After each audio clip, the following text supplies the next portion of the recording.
Ça peut aller jusqu'à 25 $. À la sortie de la clinique médicale Pierre Bertrand, des patients digèrent mal devoir payer leur stationnement pour assister à leur rendez-vous médical.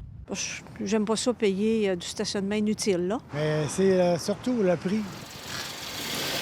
Loin d'être la seule au Québec, les stationnements gérés par des entreprises privées dans lesquelles les GMF sont locataires ont souvent des tarifications similaires. Le Collège des médecins est préoccupé que ces frais puissent nuire à l'accès des patients aux services de soins. Il faut mettre une gratuité le plus large possible pour une plus grande période possible pour que ce soit accessible aux gens qui vont voir un médecin. C'est un service primaire, le GMF.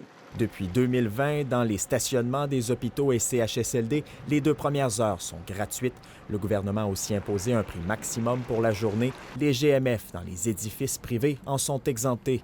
Le ministère de la Santé soutient ne pas avoir le pouvoir d'intervenir sur la question.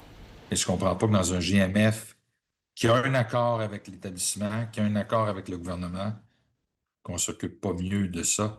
Groupe Medway est propriétaire de plusieurs établissements abritant des GMF.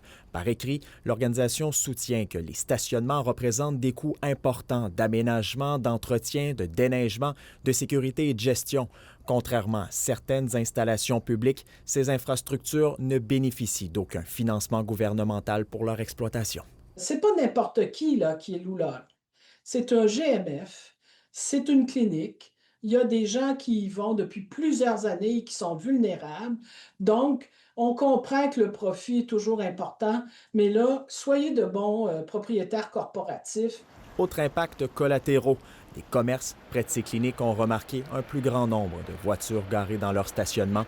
Dans certains cas, des agents de sécurité ont dû être embauchés. Ici Édouard Dubois, Radio-Canada, Québec.